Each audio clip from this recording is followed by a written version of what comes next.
Going live. You're twice as loud with the other headphone on.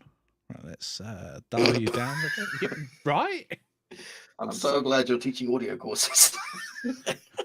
How to make your audio louder. Well, that's the first thing that came in as well. Put the other one on. Awesome. Good Hello, evening, everybody. How are we all doing? How are you doing, Jan?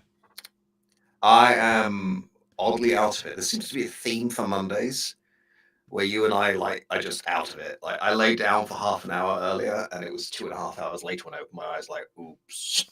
Not at the same time, man. We tend to alternate. Oh, we got echoes. From. Hello, Roderick. Oh, your head is on. Okay. There we go. So now it should just be Jan. It's Hello. Dual Jan. There we go. Awesome. I don't think we can handle more than one Jan. What were we saying? How are we? Yeah, I'm a little bit out of it, but pretty good. I'm drinking coffee, so I'm both sleepy and hyper. I am also going to grab a link for everybody because the sale is still on for the Concepting with Critter course. So I'm just going to copy that link, drop it down in the chat. So if you haven't doing that, I'm going to say Happy Independence Day to all of our US peeps. It's 4th of July, is it? I don't know. It's the days have just months and we're middle of year. 2022 just started. Yeah, right? And we're in July. So I haven't done any of it yet. Oh, right. What happened to the year? So yes, we've got Paul's course, and everybody who's taken it so far is just absolutely blown away by it. I haven't seen any work from it yet, so if you're hiding your work, I want to see. I mean, it's concept work. It's all about just getting those shapes, those forms, and some final ideas ready for modelling, all sorted, or indeed showing off to a modeler. That's the other thing. If you can just sketch down a couple of ideas, you're able to then communicate with an artist much better because you're communicating in their form. I've also recently reattached this to my computer. For those who don't know, this is a different sort of keyboard. I wish I had my bigger one It's a chocolate bar. But you know what I did to my other one? I had it just resting here, and I booted it. And I'm just going to unplug this. I'm not going to use it during the stream. When you say you booted it? With my foot. So it was resting upright like so. And you can see here that there's a little gap that you can get your finger in. Well, you can also get your foot into that bit. And I snapped a key clean off. Yeah, don't do that. And was it a key you used a lot? Yeah. Okay. It was one of the low ones. Well, it's not actually broken. It's kind of stuck up like that. So, and my hands are too short to go. Oh dear. So yes, but anyway, that segue there is to just talk about some of the music that's up and coming. So I've actually started doing some of the action RPG sound assets or the music assets for them.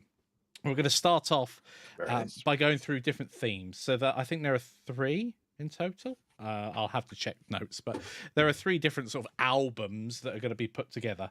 And with these, they're all going to be different themes. So one will be sort of orchestral and more natural instruments. I'm going to do one more ethereal, so more soundscape type things, which should be great if like going down into the dungeons or just on those, if you were creating something that had a long scene and you just needed some background for it. So nothing really intrusive in your face. Polka one. Oh, that's the one Jan's doing, right? I got it.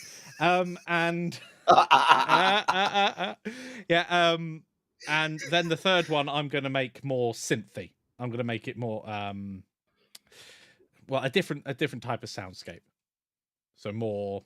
I totally want to turn up at your place with an accordion and a tuba and went, "Oh, you wanted to play poker."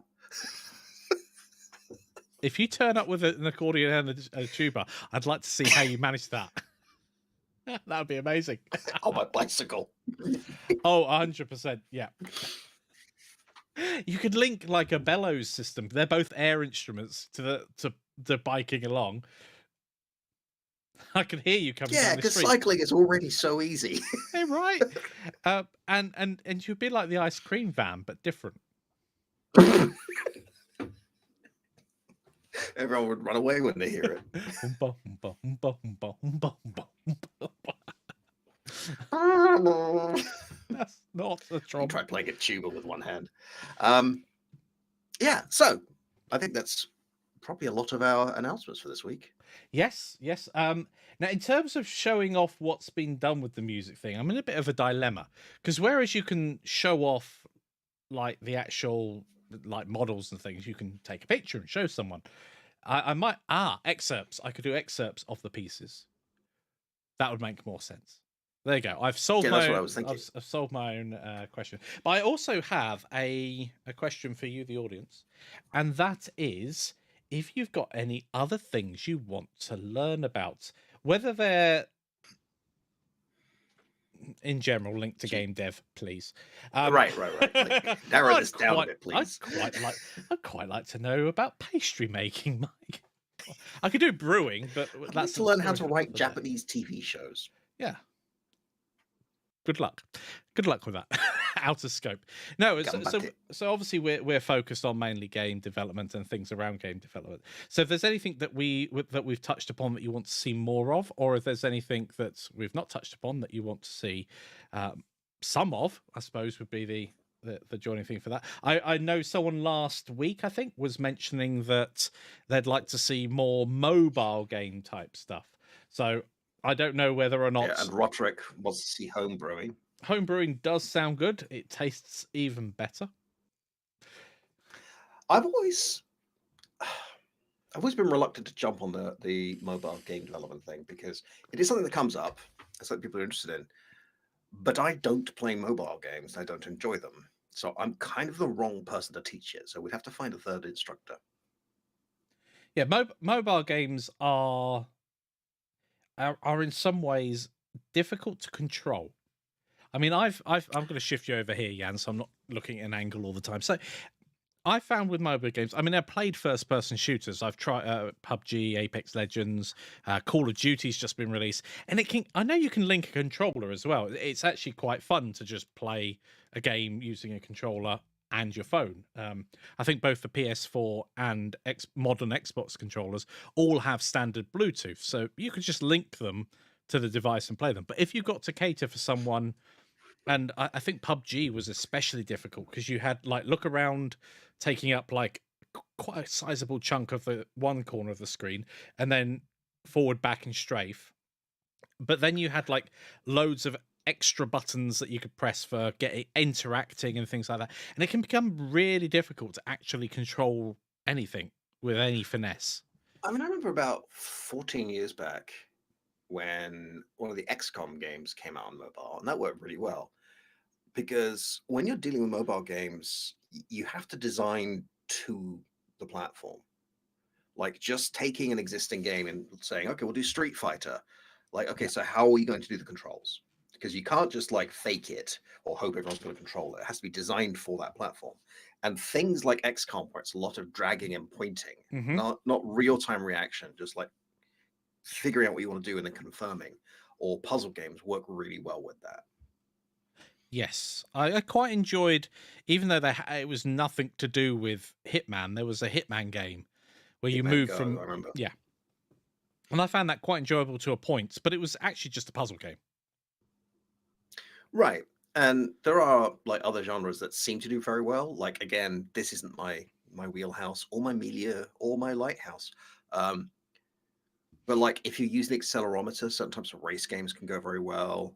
A lot of people use a virtual joystick, but like if your phone isn't that big, that's a decent chunk of screen real estate. Yeah, that was I was saying it was difficult. It was the best experience I had with on-screen stuff was an iPad Mini.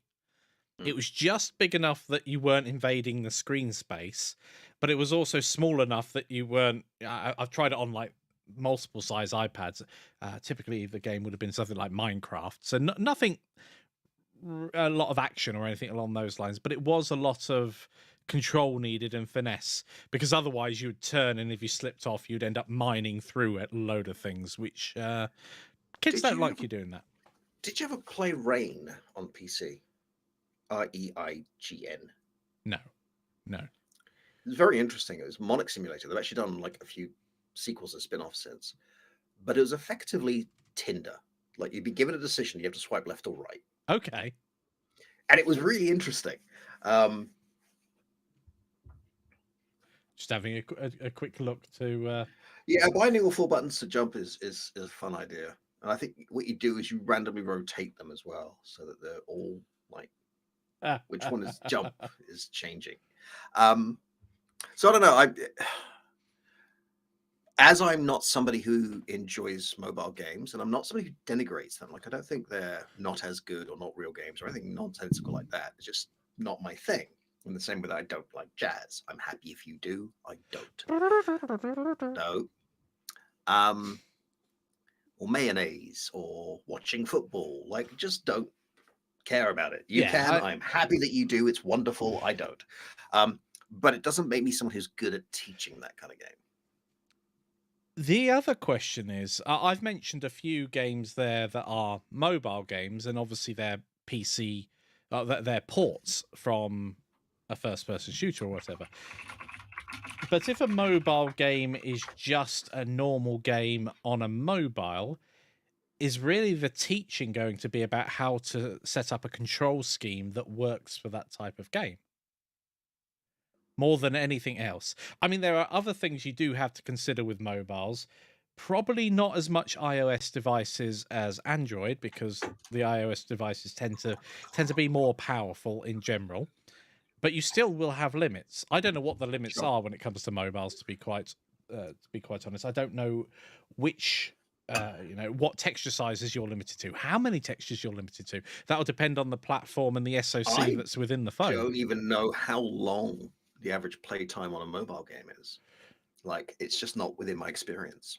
And there are certain things that probably are more prevalent and certainly have put me off mobile gaming in the past, and that's the ad supported games. And one of the Yep. reasons actually I really don't like it is because I've had adverts pop up in games that my children are playing which aren't age appropriate, which they should be. If you've downloaded a game and it says 5+, you should not be getting lingerie adverts or other adverts coming through onto your son or daughter's phone when you've downloaded at a certain age rating. And so I don't know if that's something that slipped through the net or whether or not that's something that's an actual problem. My experience is, oh yeah, Yeah, I really don't like the ad supported game thing. I find it a very intrusive way of playing. Like I understand it. I don't think it's I like it can be done sensibly, but even then I think one I of the prefer shareware or buyware yeah, or open shareware's a source great or example. like buy the thing or donate to it or something like that. But like gating content behind ads just annoys me. I've had to drop from Spotify premium recently, and when I'm making something, I'm not coding because I can't do this while coding. For some reason, the coding part of my brain cannot deal with conversational music. Hmm.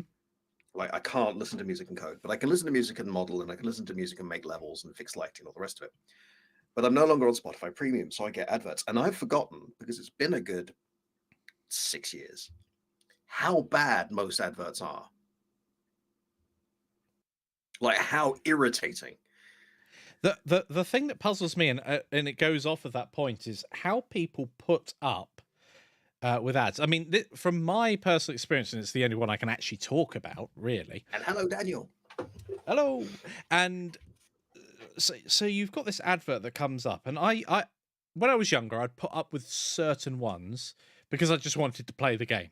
That was fine, and Mm. I've played games where they're far more intrusive than they should be. You start a new game, you have to watch an ad.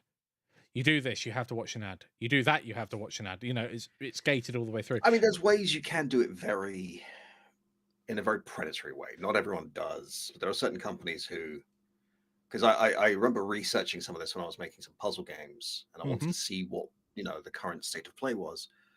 And there were some that were really addictive, but they were designed to be addictive in a very predatory way. And the way you were sort of pressured into paying odd little amounts to skip ads and things was really quite manipulative. Not every game did this, but a couple of them I really felt were evil game design.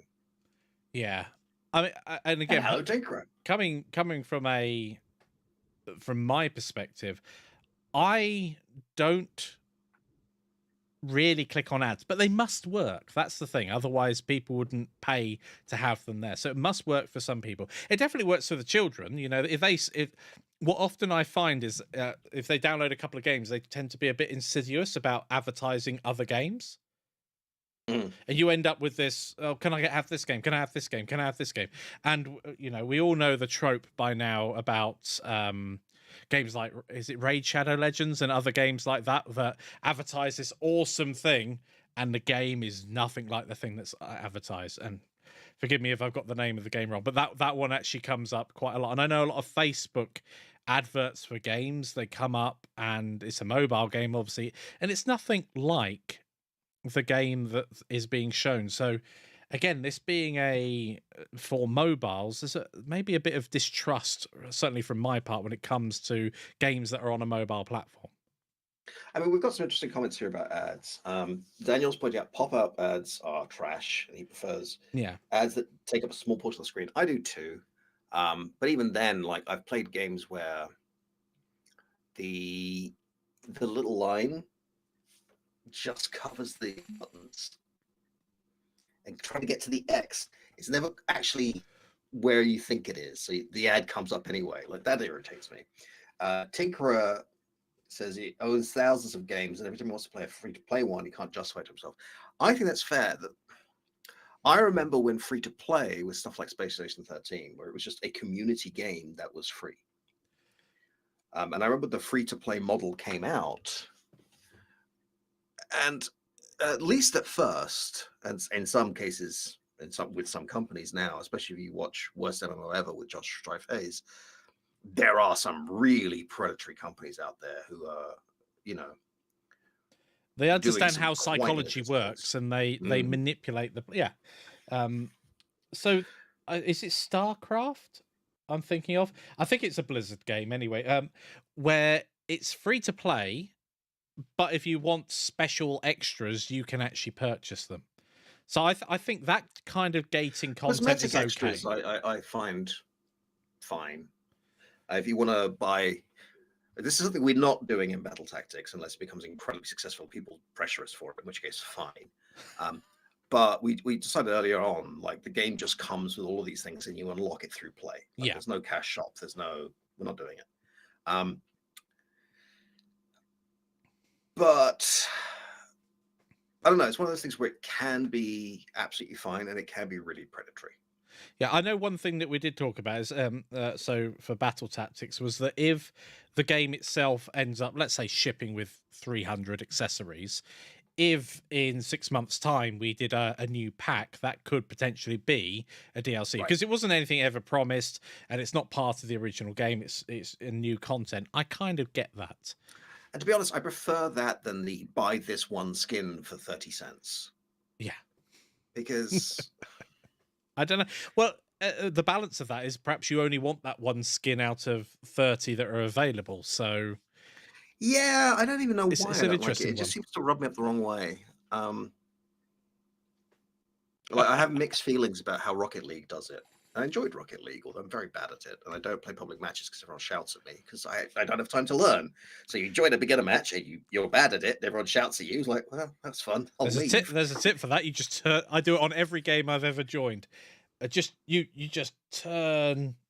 Yes, Wales. On I the mean, table. you're right, Tinkerer. We are, but the problem is this is a decision we actually made actively when we were forming the company, which is what's our pricing going to be? And like one of our founding policies was like, let's just charge what we think is fair for the product and fair for the student, as opposed to the most money we can wheedle out of somebody.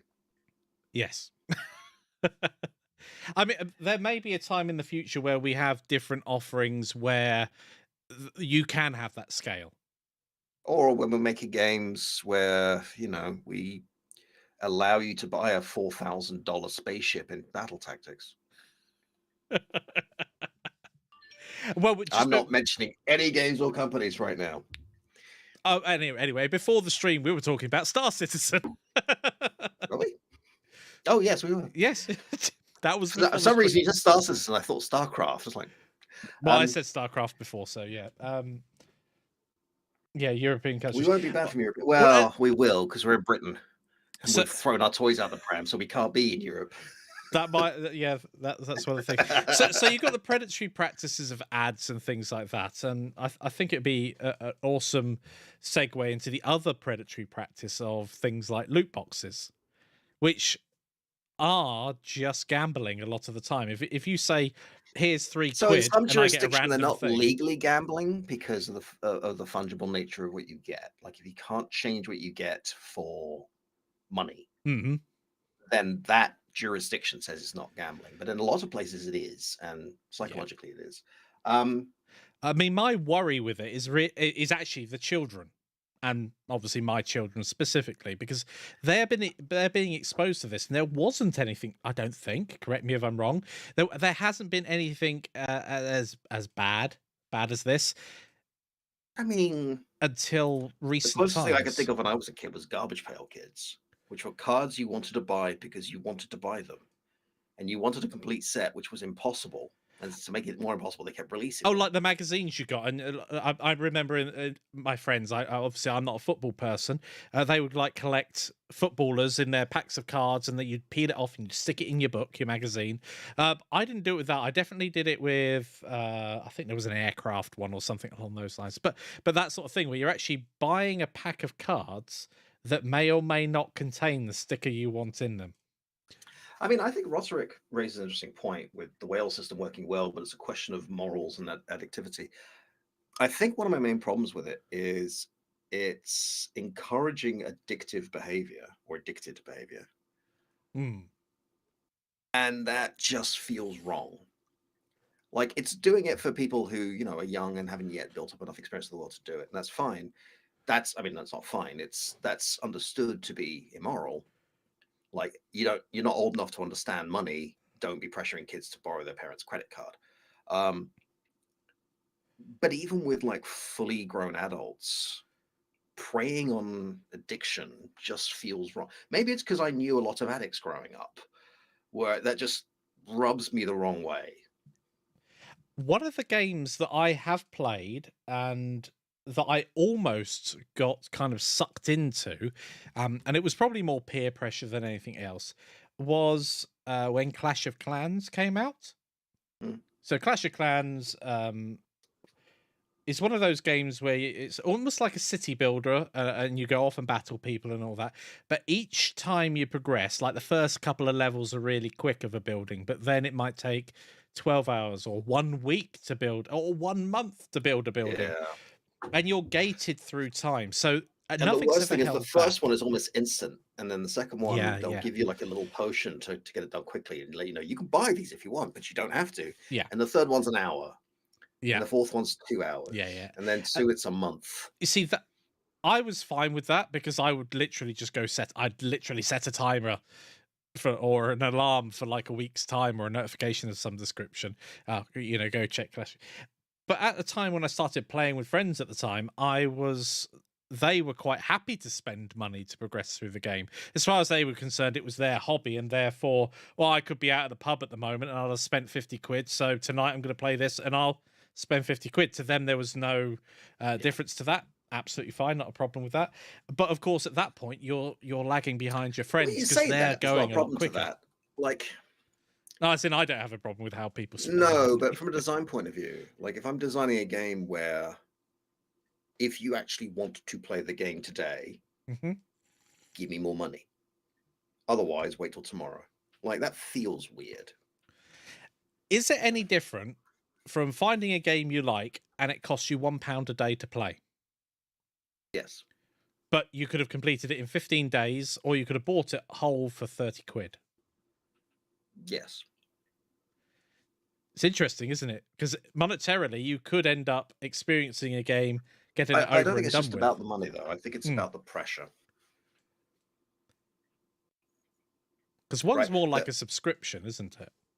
A subscription is one thing, and a purchase is one thing. I mean, subscriptions for things like MMOs, I don't mind. I have a real problem with software as a service, Hmm. which is why I don't usually enjoy getting a lot of things like a lot of Adobe stuff. Great programs, but I just don't want software as a service. I don't enjoy it. Um, but I used to put up with it with MMOs back when they were subscription based. Uh, but I think there's something about this game is free, or you have bought this game. You can play this game. It's great. That's right. You've done this action. It's only going to take 10 minutes, unless you want to give me $1. Well, that's the Like difference with at the a free certain to point, play I'm model, isn't bribing it? the game to let me play it, right? I think what we've done is we've created corrupt despotism, the game. I like it. Well, Like at this there's the point, I'm just title trying to for. work my way through like corrupt bureaucracy in order to play a game. I'm trying to get my license to have fun, but I've just got to slip the guy at the door 20, and I've got to slip the guy at the counter another 5. And Do you reckon we could create a mobile game that satirizes the mobile game industry? not without playing a lot more mobile games. Oh, the Raspberry Pi mobile phone sounds very interesting. It does. I mean, I it was will thinking that. be literally a brick, but that's fine. That's cool.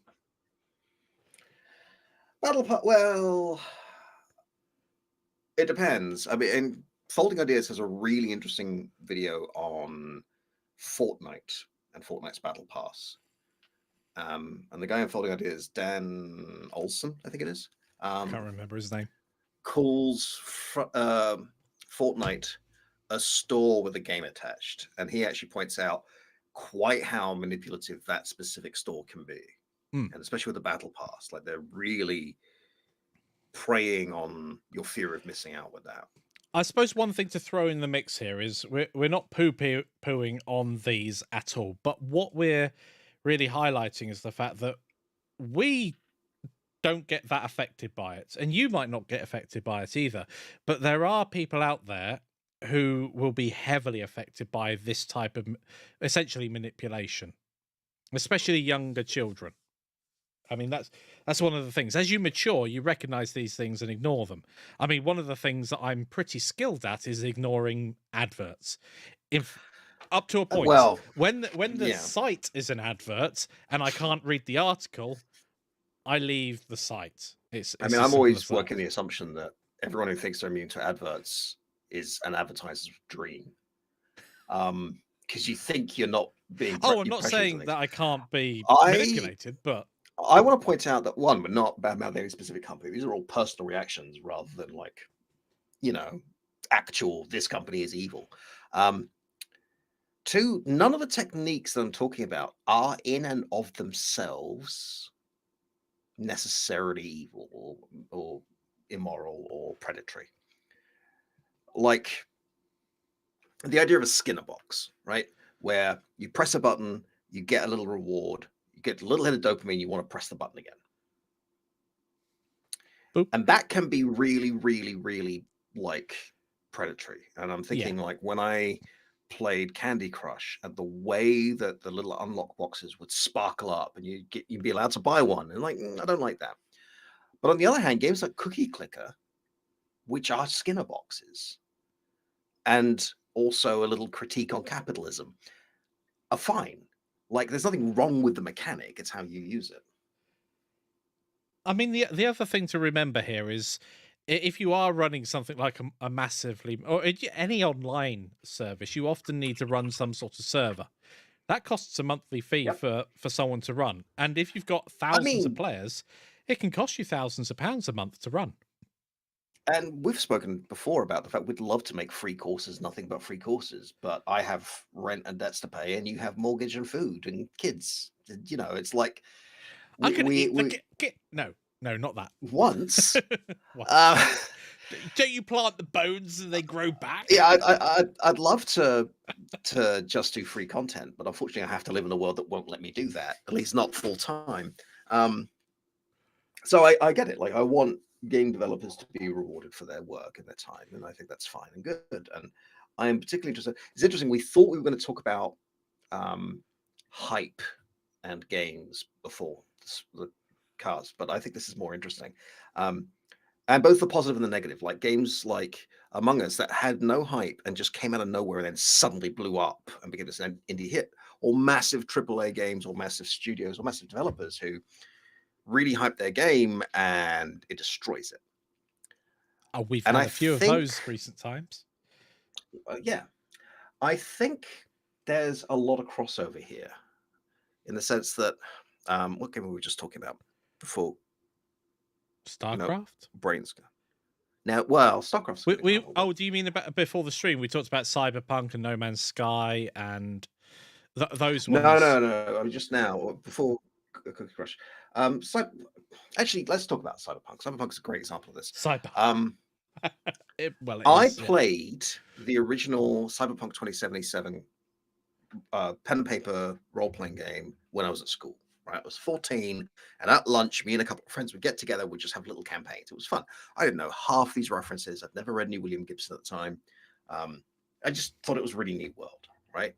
And then growing up and reading a lot more sci-fi and a lot more cyberpunk and a lot more philosophy, I thought it was a really interesting genre. And then when they start talking about we're going to make this huge AAA open world RPG set in Cyberpunk 2077, I was like, oh yeah, I think I no, said definitely. Cyberpunk 2020.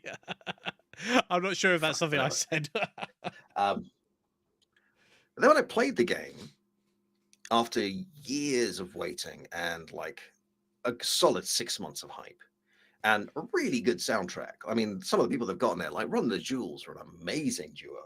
Um, and then I played the game, and I was so annoyed with it. And I don't. It's not even the bugs. Like I get it. You're spending all this time and money on a game. You go through the crunch, which no one wants to do and shouldn't be happening, but it's happening. Um, and you've got to get the game out. Like at a certain point, you're just losing too much money if you don't. And there's bugs everywhere, and it can kill the game.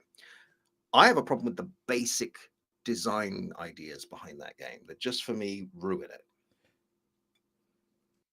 That makes sense. And I think you hit the nail on the head there with the money aspect of things. Maybe one problem that maybe is more exacerbated these days is a lot of investors come on board to create a game. You know, it's pre-sold somewhere to some venture capitalist who decides to invest millions of pounds into it, and they want a return from that. And because they want a return from that, companies are trying more and more ways of monetizing and by all rights they should, as companies, try every way to monetize their services as possible. However, is that opposed to what a game actually is once it becomes too monetized? Because we have gone from at first no one could afford a home computer, so you'd have been paying for every game you played at the arcade, every level you played, every time you Well, died, you'd be paying again. I remember in the late 80s and early 90s when specifically games like Populous and Syndicate Wars by Peter Molyneux came out. And they were incredible and really experimental and all the rest of it. But it was just two people in a bedroom. Hmm. And then as games get bigger and the hardware gets better and graphics get more involved, you need more and more people. And suddenly you're dealing with thousands, hundreds of thousands of man hours, and the money has to be there. So I think that's a big part of the rise of indie games. Daniel, I think you're right. A lot of the systems in 2077 were just not integrated, like the crafting system. There's a crafting system in the game where you I can love get these this. components and level up and make yourself a gun. And at no point was I ever able to make a weapon more powerful than just random stuff I picked up off the street. Or you can take certain skills and break down soda cans to get parts that give you money or health. And like, so I'll just walk up to every one of these, spend $2, and then make another 50. Like this is It's a system that's intrinsically broken. I've played several games where you can construct a weapon from parts, and as you quite rightly said, you can often go to that guy over there and pick up the weapon they've just dropped, and it'll be more powerful. A game absolutely ages ago called Jagged Alliance. It was a sort of isometric game, turn-based, precursor to XCOM. and I absolutely loved it. I actually played it as a logistics simulator, but that's a different. It's funny how you end up playing a game. But part of the game, as you progress through it, you come across tougher and tougher enemies who have better and better weapons. But you reach this point in the game where you can't get any better weapon than just killing the guy and focusing on that one guy. And then it didn't always do it, but it did do the thing where someone's shooting with you with like the best weapon in the game, And when you eventually killed them, they have a handkerchief on them and a bottle of water. It's like, where's the good weapon gone? It has self-destruct on it. Obviously. I mean, that's what I'd do if you were running through my base. I'd put self-destruct on all my people's guns. You can run out of ammo, young man. You know me too well. I don't know. I think it's very interesting when... I think Cyberpunk 2077 is fascinating. And I actually got it not because I thought it was great, but because I wanted to learn from its designs.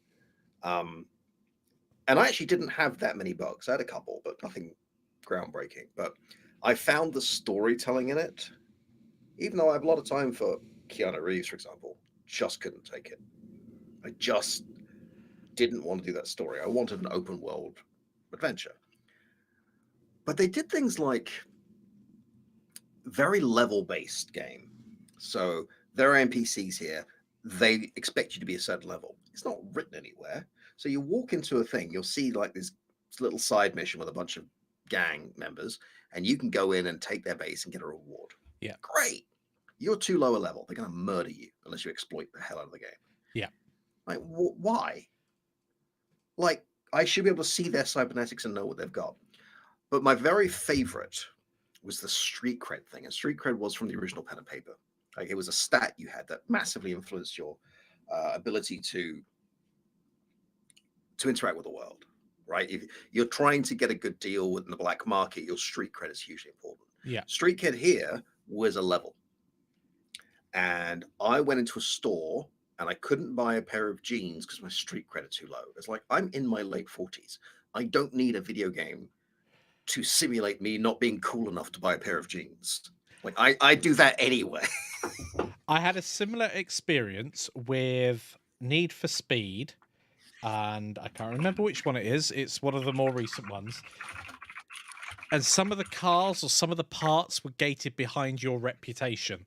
I'm like, dude, I've got like 50 million in the bank. I should be able to buy any part anywhere. It shouldn't be gated behind, oh, you're not bad enough to get this part. I'm like, I'm pretty sure I could get that part if I pay twice the amount.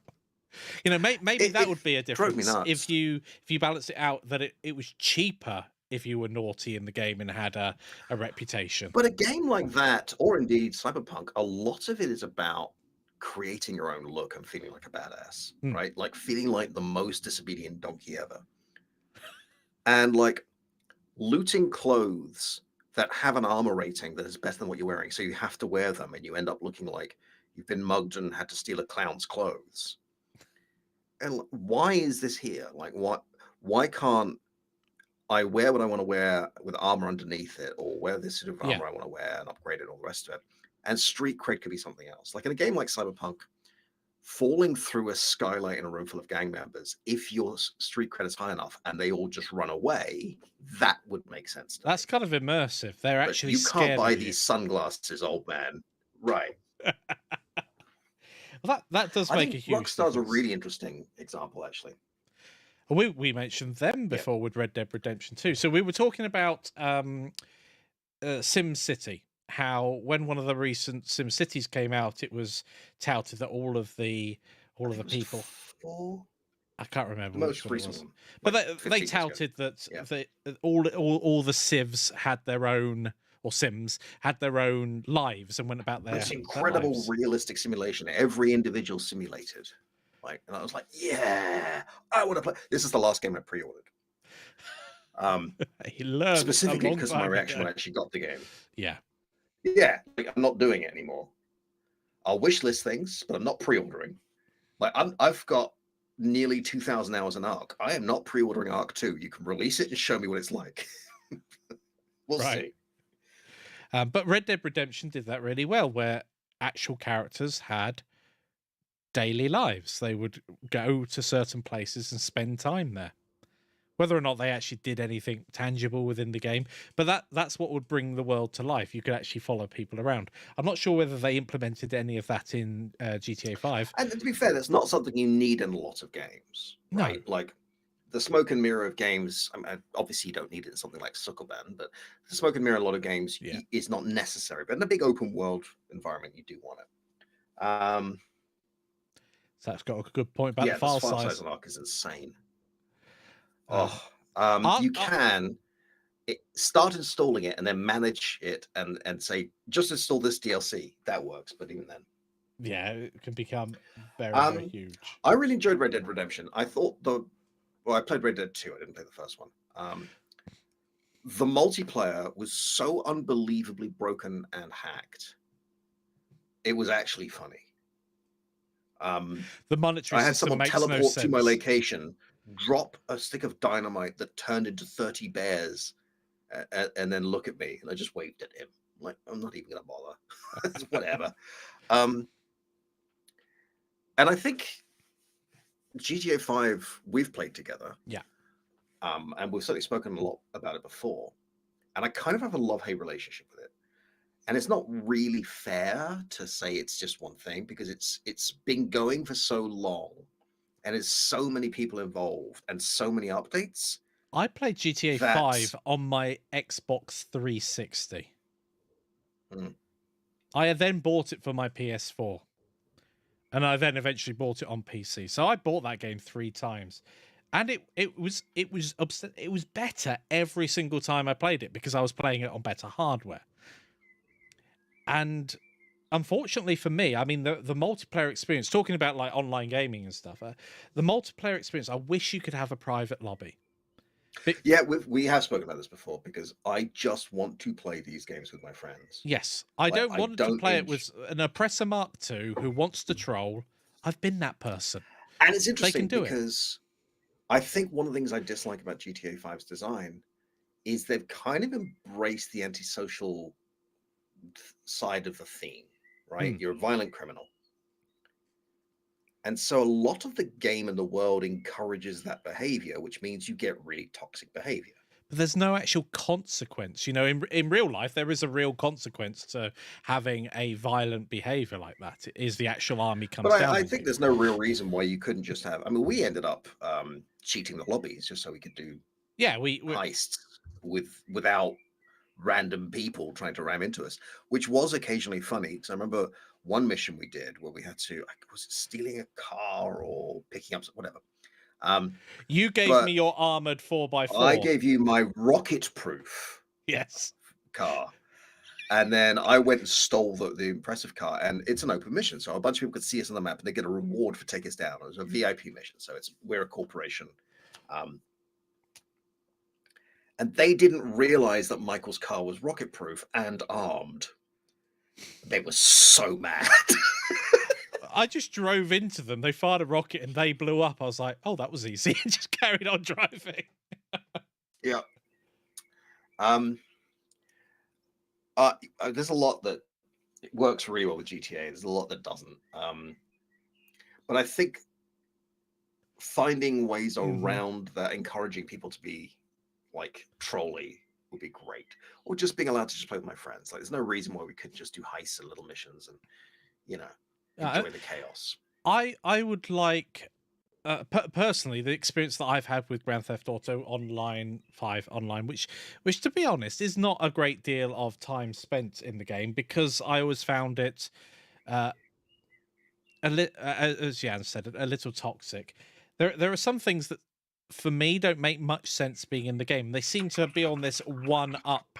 So the whole idea of a flying motorbike with 8 rockets or however many it has, 16 rockets, is kind of fun in single player. It's an absolute nightmare in multiplayer.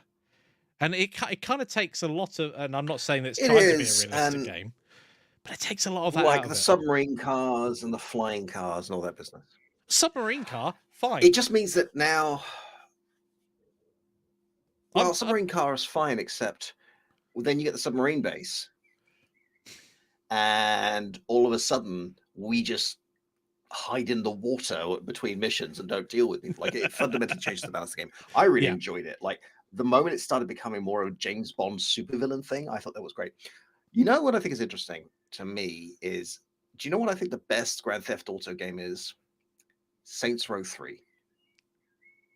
That is a lot of fun. Because it just embraces the silliness. Yes. Like, absolutely runs with it. And it avoids a lot of the toxic things. It's very gender positive. It's very sex positive. It's very sort of unashamed about what it is. Yeah. There's Isn't there a new no one coming like out soon?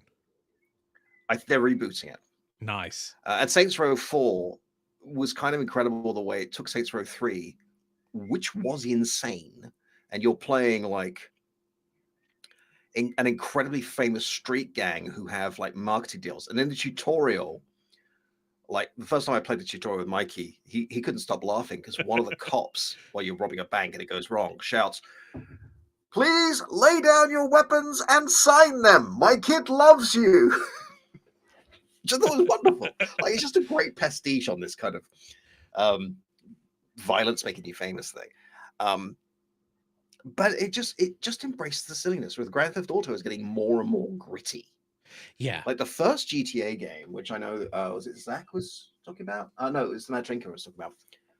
First GTA game, which I played in undergrad, was a top-down stupid arcade game where you got bonuses for running down a whole line of Elvis impersonators without missing one. Like, it was just stupid.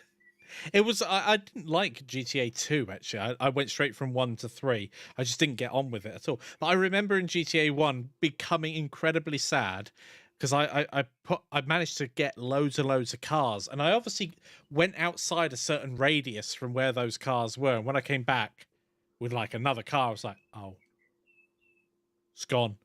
Yeah. All my cars, they're gone.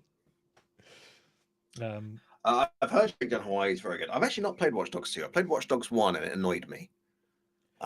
Just the sheer merry sooness of it annoyed me. And the fact that you play yet another white guy with a troubled past and a throat infection. Like, I never asked for this. Swear to me. Like, Aiden Pierce is just such a dull character to me, and I just didn't get along with it. Watch Dogs 2 does look better, but now I don't really want to install Ubiplay and Epic and all the other things just to play more and more games. I'll tell you what, it is annoying. I've got Xbox installed. I've got obviously Steam, and then well, Ubisoft. For me, it makes no sense because Blizzard, I'm running Linux. Like if I'm running something through Steam, there's a 90% chance or higher these days that it's going to run fine. Yeah, because Steam Proton has gotten very good. But that's not true of like the Epic Store. no. Like, I waited for Hitman, the latest Hitman game 3, to come out on Steam, and it was very good, and it ran great. I realized one of the things that this is probably the nail on the head when it comes to GTA Online for me, and that is the way that you can't protect someone who's brand new. You enter the lobby and everybody can outgun you. That's not an intrinsically fun experience. I mean, it might actually say that I did protect someone who's brand new once. There was someone who was like, "Please, could someone help me? I'm trying to get this mission, and people keep shooting me." It's like, "Yeah, I'll help you. Where are you?" He's like, "Please don't kill me." It's like, "I'm not going to kill you." And I invite him to my team, and I turn up in a giant purple tank and let him drive in the gun. I was like, "Okay, where do you want to go?" And he had a great time. That is a lot of fun, and I've played with you like that, and I've played with my brother like that as well. Both of you have like millions and millions of dollars in the bank in the game, and I'm like, I just got my first 100,000. Well, what can I buy? Nothing. Yeah, nothing yet. T-shirt. Yeah, pretty much. Although I think GTA, honestly, the best fun is in the heists. Especially the latest heist. I don't know if it's the latest heist. I might have had one, but the one you can actually do solo and you can do stealth and you don't have to, because we had a lot of fun running that mission stealth. Yeah, I didn't take a rocket launcher that time.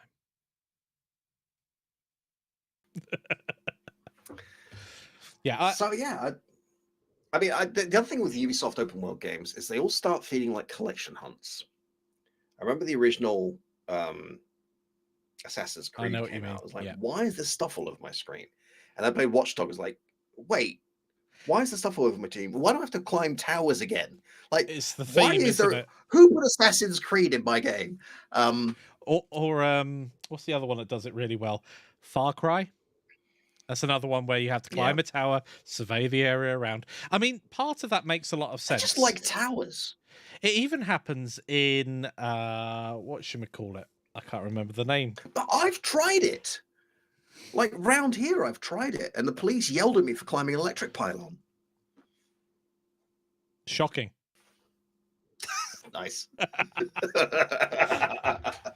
I can't remember what it's called now, but anyway, yeah, there are plenty of games that have the like survey the area around you.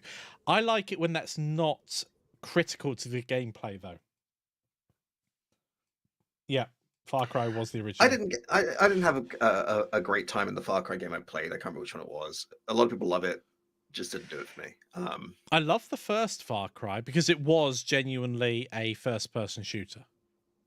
I think my problem is I like exploring, I like building, I like creating stories. Yeah. And a lot of open world games aren't really designed around that. Like it's difficult. You though, can kind of customize apartments and boats and things in GTA. And like I bought that giant floating boat that has a hot tub in it that you can decorate a little bit, just to buy it because it's like one of the most expensive bases in the game. But it's not like, you know, you can make it your own. Yeah, that's true. I played the first Assassin's Creed on my house. This is going back way because it was on a PS3. So yeah, I played it and it was entertaining, but it was really a button masher. Part of the fun for me was just gathering. I'd run around the town, gathering up as many guards as possible, and they're like, right, we'll just push these two buttons over and over again and mash through everybody. Yeah, you just press counter. They line up. And then you press counter and you murder them all. And they fire a bow at you and you dodge it and you murder him. And it's a one-button murder simulator. Although Zach's saying that the more recent Creed games are different. I don't know. I was into Creed in the sense that I thought the environments were beautiful. I want... So there's one set in like industrial Victorian London. I want to get that just so I can walk around it. Because it looks I won't touch it because I've heard the accents. Is it like walking around with Mary Poppins Simulator? It's like Dick Van Dyke is in your ear. Like, oh dear. You're a multinational company. Hire some British people. Like... Knob. Oh dear, that's terrible.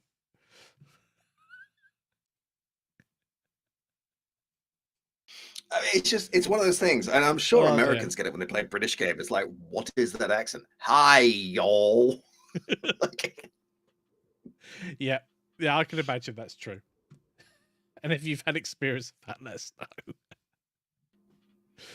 know. But I tell you, it's not really an open world game, but a game I was very impressed by that really did live up to the hype for me was the Hitman reboot. They did a phenomenal job with that. Outstanding games.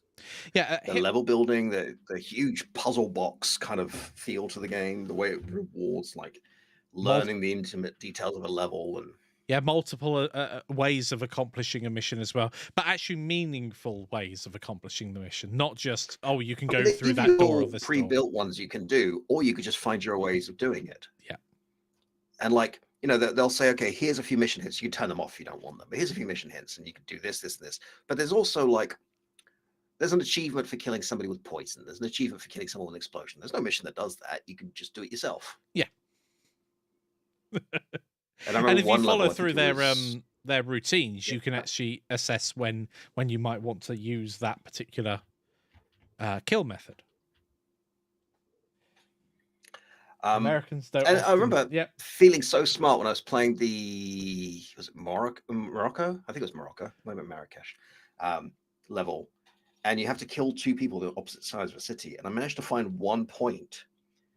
And I'd done the level a few times, so I unlocked a sniper rifle. So I managed to climb up to this one specific rooftop with a sniper rifle and managed to shoot this one and then shoot this one before it got into lockdown.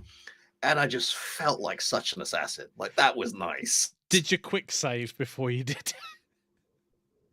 Does quick save exist? Yes. I would have totally quick saved. Have you? Okay. No, I just want to see if I could do it. And like, yep, I could do it. Nice. Silent assassin achievement. The curse of quick save. So I remember playing. This is Half-Life. I was playing a mission and I was like, I've died again. I think it might have been when the helicopter comes and starts. Oh, you mean when you try and press quick load, you press quick save instead, and you just and all you do is when you load up, the rocket is on its way to you. or I you're hate that falling off the cliff. they put like quick save on F5 and quick load on F6. I've noticed some games. Teardown is an interesting one for this. They have a quick save. You can have one quick save per level. It doesn't have like multiples. You can overwrite it, but you can have one per level.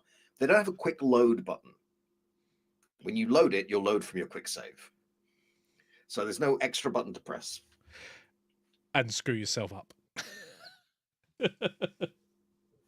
Impulse 101. My favorite cultural shock. My favorite was System Shock. That was a great game. System Shock 2 was amazing. I tried to really dated now. They're rebooting it, but well, I tried to play it. I played it like maybe 5 or 6 years after it came out, when I think I was mature enough to understand what it was, because I'd played it way back early, and I was like, I don't get it. And I understood it much more the second time round. And then I tried to play it again recently, because I do like visiting, but nostalgia was big on that one. It really was. Loading in and finding that the model was like 5 polygons. Oh yeah, it's one of those games that it's better in the memory. Yeah. The game design was very strong. I didn't like there was a phase in games where the second to last level was some weird alien planet. Half-Life did this as well. I hated that. Yes. Yeah, like, yeah. I didn't sign up for this. This isn't exciting. I'm just lost. Why am I in a low gravity bouncy trampoline alien world? When did this become a platformer? But apart from that, System Shock 2 was very interesting because, I mean, it had a lot of, well, I believe it was Warren Spector, wasn't it? Was Warren Spector? Did it use the same engine as Thief did? I know he was the guy who did Deus Ex. Oh, they cancelled System Shock 3. That's a shame. Yes, he did Thief. He did Thief. He did Deus Ex, the original. And I'm just seeing if he did System Shock. Deus Ex. Now that is a game that he did the original System Shock. The original Deus Ex holds up today in terms of its playability. It's a bit clunky on controls, but man, there's a truism that every time you mention the original Deus Ex, someone goes and installs it. I'd agree with that. Which one of you is now installing it? We know you. Leagues ahead. He did do the Ultimate World. It actually had genuinely, again, like I was talking about earlier, it had genuinely different paths to accomplish things. It wasn't more than that. Just it allowed you to come up with your own paths. Yeah. Like every door, every lock is destroyable. So if you want to destroy this door, you can destroy this door. Oh man, there might not be anything useful behind it, but you can. A great example was the level in Hong Kong, where there's this woman who gives you a mission to go into a police station and slaughter them all to get evidence out.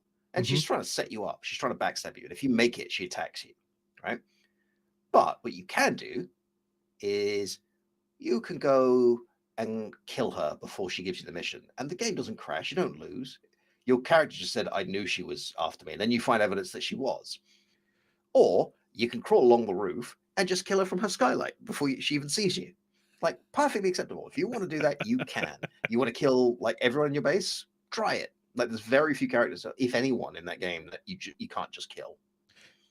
You will have consequences, but open world. Or there'll be a reason you can't. I think Gunter, is his name Gunter? I can't remember. Yeah. I don't think you can kill him early on. There's a really interesting, I think I tried. way too long video on this by H. Bomber Guy. It's like 3 hours long. Wow. Called Deus Ex is Fine. And he goes into a lot of interesting depth about comparing the reboot to the original Deus Ex. And it's interesting that a lot of the things that they tried to fix from the original Deus Ex were actually not things that Warren Spector and co. didn't think about. They were things they actually did think about and decided not to do the way that was done later because it would break the game. Yeah. It makes a big difference. And it's proper planning and preparation, ultimately. They thought about the implications of their systems within the game. You mentioned about breaking stuff earlier. So there was a game I'm not sure how long ago it was, called Red Faction, where it had destructible terrain. I Yeah. think it was one of the first games with it. It was certainly 3D games with it, and you could destroy anything. And I loaded up the cheats, infinite rockets, blast the level apart. You can destroy everything apart from that mission critical door. That Right. one's indestructible. And it's like, Because we why? need it to be. Yeah, Yeah. because that's where the orange key is that you need to open up that door, which is also indestructible. It's like, In fairness, rocket proofing is quite expensive. but why that door? All it is it's just an office.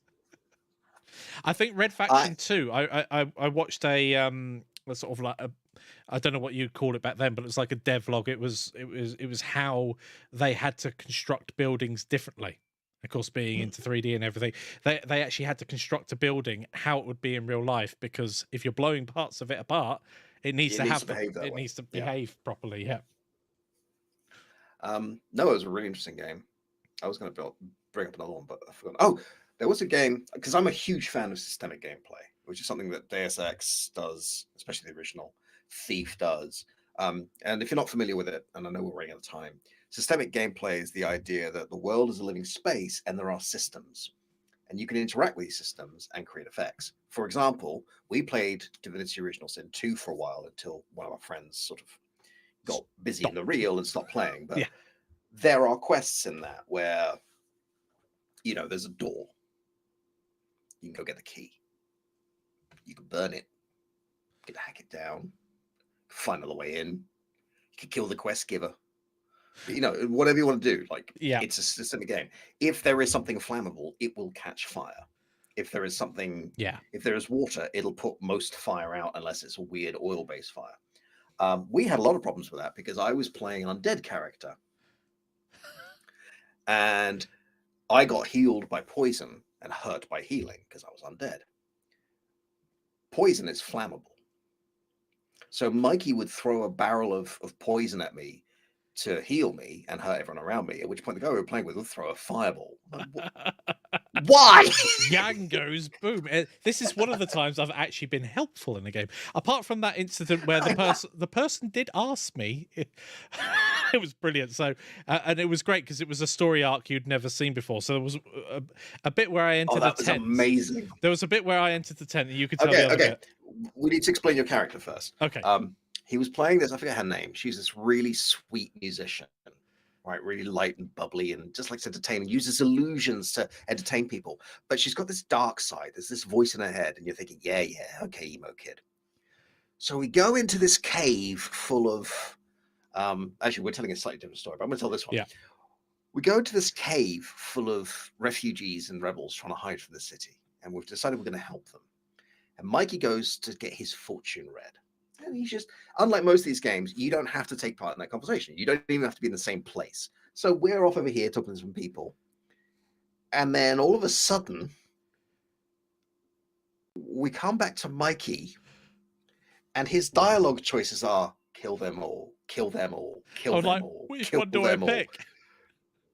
Like, what did you do? I don't know. The voice in my head said I have to kill them all. And we ended up wiping out the entire cave because his bloody deep. And you're not allowed to talk to anybody anymore. And it just turned into this thing. But the great thing is, our characters were having the same conversation with him. Like, that was immensely good writing. And then a few hours later, I walked into this tent and I was like, this is a non-consequential character. I can chat to this person and it won't go wrong. We're looking for merchants. Like, we're trying to buy specific supplies. And I walk up to Mikey and say, is there anyone in this tent? And Mikey says, no. No, they're dead. Why are they dead, what do you Mikey? mean they're dead? They wanted to be. The voice in my head told me they want to be. It was a really nice piece of gameplay. The fact that your character's backstory actually not just surprises you, but surprises you in a way that makes sense. And suddenly we cared about the fact that this character has this weird demon voice making her do things. Because it's not like most of these games, like Prototype, right? Where it's just like, I'm part demon. Rawr! It's Mikey could explode at any moment and ruin all of the quests. So we need to fix this. And sometimes it was unavoidable. I was there, my character had developed, therefore it's going to be an interesting ride, boys. Strap in. But that's great because we all had like the way we wanted to play, and it wasn't entirely up to us. Like there's a real party dynamic. It turns out that my character was going to troll you all anyway, regardless of how and you were like having the same reaction to your character. It's like I don't have, which is great because that's what your character was saying. I don't have control over this. I can't help it. Incredibly well written to be able. Yeah, to Divinity Original like Sin that. as a multiplayer game, especially, I really recommend. Definitely. Check out my cool power with no consequences. Yeah, I mean, I liked Prototype, the original game. It was one of these games where you get alien DNA and become a monster, other monsters, and whatever. Basically Saints Row 4, but less fun. Because Saints Row 4, you get superpowers. I haven't told you this yet, but you get superpowers in Saints Row 4. Like legit flying and strength and awesome. And running through people. That's going to be messy. Yep. Reminds me of The Boys. A little less grimdark and a little more humor. Like I enjoy The Boys. Some episodes are a bit much for me, but yeah. I've just started rewatching it, so yeah, I've just seen that scene. Okay, personal bugbear. I remember back in the 90s imagining a world where you wouldn't have to wait every week for a TV show. It would just be on a computer somehow, and you could just like watch whatever show. And there's streaming started happening. It's like, oh my god, I was right. And then they're like, new episodes Fridays. Why? You've shot the whole thing. Give me now. Why do I have to wait a week? Like, I can't. I think it was Picard or something along those lines. There was new episodes on a Friday or a Thursday or whenever it was, and I was sat there. There wasn't an episode. Okay, next week there wasn't an episode. You're lying to me, Google. Right, you're on your mid-season break. You should say that to me because I'm sat here waiting. Yep. And why have you got a mid-season break? Give them to me. You don't have sweeps anymore. It's also interesting since the writer's strike, TV shows are getting a lot shorter in their seasons. Because you go before then, like seasons were 26 episodes long, and then they became 8. I found it varies depending on what you're watching. I recently, and I know it's an old one now. I feel like we're going off topic, by the way. Yeah. Well, seasons do work in games as well, and that's how a lot of the modern games, especially shooters, Apex, Fortnite, they all have these seasons where they reboot. I know Fortnite especially, they're doing all sorts of things. My favorite one so far, not that I played, I think I played 5 matches of it, was helping Sung get the Xenomorph skin. Or the Predator skin. Nice. I can't remember which one he went for. But I thought that sort of cross-promotion within games was actually pretty awesome. And again, it wasn't something I don't think you had to pay for. You just had to complete a certain mission in the game before anybody else did. I think kill the Predator to get a weapon from the Predator and things like that. It was. I played the beta for the original Fortnite before they added in the Battle Royale mode. Mm-hmm. When it was just a tower defense game. I thought, I don't really like tower defense, but it's pretty. We've gone past the hour, Mikey. Awesome. What time are we on? Yeah. Oh, yeah. We're chatting away. So this would be a great time to ask. Are there any questions? Answers. No. Questions, concerns, thoughts, comments, jingles, and interpretive dances. And this is a phrase, by the way, I came up with when I was professoring in the US, when I was an adjunct professor. Yeah, so this is the time where we usually wrap up. So this actually reminds me, because this time a few years back, I mean, not obviously on July 4th, but around there, I was teaching a course on French pre-revolutionary theatre. Actually, it was French Renaissance theatre. And I said, okay, does anyone have any questions? And the guy said, do you celebrate July 4th? No. Does anyone have any other questions? Why not? Does anyone have any questions about theatre history? No, why don't you celebrate it? We lost. Do you guys celebrate Vietnam Day? No. It's fair enough. How are my cats? My cats are pretty good. Caboodle's ears are bothering her again. His cat has gotten into this terrible habit where he'll meow if he wants water. He'll meow if he wants other water.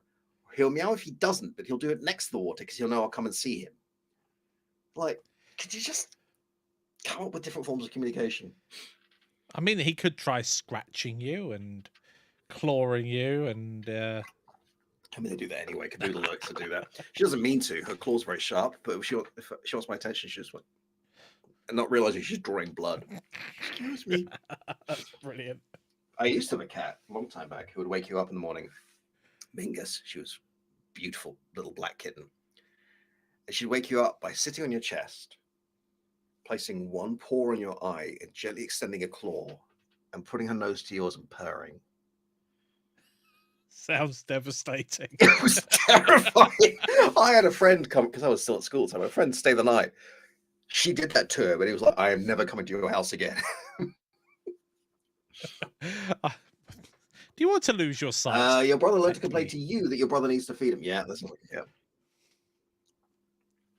I don't have any pets at the moment, I'm afraid. Unless you count children as animals. You have kids. It's the same Yeah. thing. Yeah. They don't sit when I tell them to, though. I swear my last dog was better behaved than any of the No, children. they're my neighbor's dogs. That's fine. Woof. So all of my 3 neighbors around here have dogs, 2 of which are quite loud. One of which has decided that because I have cats and he keeps like running up to he's a little bulldog pup. He runs up to the window, he sees Caboodle, who's tiny, and starts snarling like he wants to kill her. And Caboodle, being Caboodle, just sits at the window, hissing and batting him. Come on, I'll take you. But he decided he doesn't like me, and he tried to bite me the other day. I just turned around to him as he's snarling and biting. He went, no!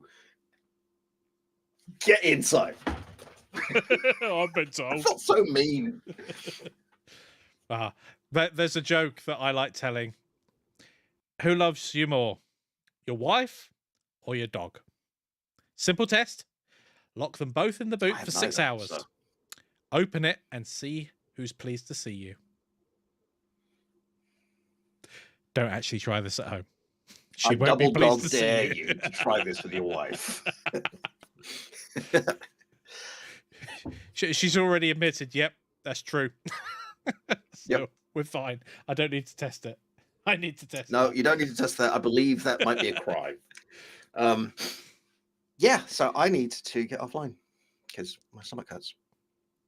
Is it needing feeding? Yes. Yep. It is. So thank you, everybody, for joining us this week. Next week, we will be diving into Godot, won't we? Yeah, I'm thinking of doing some particles and doing a little like breakdown to what all the parameters mean and how to play with them. I'm not sure yet. Pollen I know particles. I've done something similar to that before, but we'll see. Sounds good. I'm looking forward to it. I get to learn about Godot. It's awesome. Yay! All right, thank you, everybody. We'll see you next week. Bye-bye. Press it. Bye. Press it. Bye. Press it.